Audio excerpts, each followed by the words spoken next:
স্বামী বিবেকানন্দের জন্মজয়ন্তী উপলক্ষে আজকের একটা সুন্দর অনুষ্ঠান রবীন্দ্র ভবন প্রাঙ্গণে উপস্থিত সকলকে শুভেচ্ছা জানাই।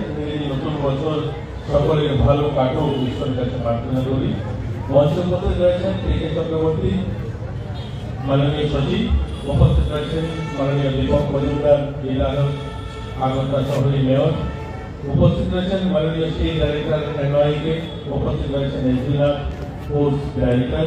আজকে এই অনুষ্ঠানে আমাদের উপস্থিত মাননীয় দীপা কর্মকার পদ্মশ্রী এবং আপনারা যারা উপস্থিত হয়েছেন গোটা রাজ্য থেকে, যারা যুব বন্ধুরা উপস্থিত হয়েছেন, আমার দিদিরা যারা উপস্থিত হয়েছেন এবং আমাদের সরকারি দপ্তরে যারা কর্মচারী বন্ধুরা রয়েছেন, মিডিয়ার বন্ধু যারা রয়েছেন, সকলকে আজকে এই পবিত্র দিনে শুভেচ্ছা অভিনন্দন জানিয়ে আমি আত্মতার কথা বলবো।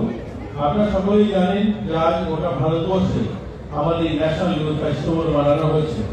এবারে ন্যাশনাল ইউথ ফেস্টিভ্যাল একটু ভিন্ন ধরনের, এই কারণে আমার আগের বক্তা বলেছেন যে আজকের ভারত যুবদের ভারত, আজকের ভারত নবভারত যুব সমাজের ভারত।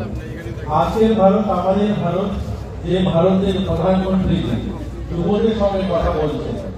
এটা প্রথমবার, স্বাধীনতার পর প্রথমবার যে এরকম কোন কার্যক্রম যুব উৎসব হচ্ছে যেখানে প্রধানমন্ত্রী সকাল 10টা থেকে সন্ধ্যা অবধি যুবদের সঙ্গে থাকবেন, যুবদের সঙ্গে আলোচনা করবেন যে ভারতবর্ষকে 2047 সালে বিকশিত ভারত কি করে করা যাবে তার পরামর্শ নেবেন যুবদের কাছ থেকে।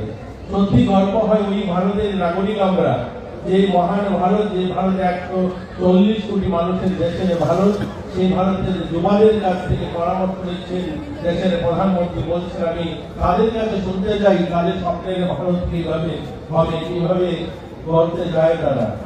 আজ ভারত মোদীর নেতৃত্বে একটা চূড়ান্ত শিখরে পৌঁছেছে। আপনারা দেখেছেন যেভাবে বিশেষ করে আমাদের G20 সম্মেলন হয়েছে, সংলাপ লেনি হয়েছে, বিভিন্ন দিকে পরিকাঠামোগত উন্নয়ন প্রযুক্তি বিদ্যাতে যেভাবে আমাদের ভারত এগিয়ে চলছে, তাতে করে আমরা বলতে পারি যে 2048 সালে যে ভারতের জনসংখ্যার শ্রেষ্ঠ আসলে যে বিকশিত ভারতের কল্পনা, সেটা সেই যাত্রা আমাদের শুরু হয়েছে। আজ আমাদের যুবদের, আমাদের প্রতিভা বিকাশ, আমাদের নিজেদের স্কিল, আমাদের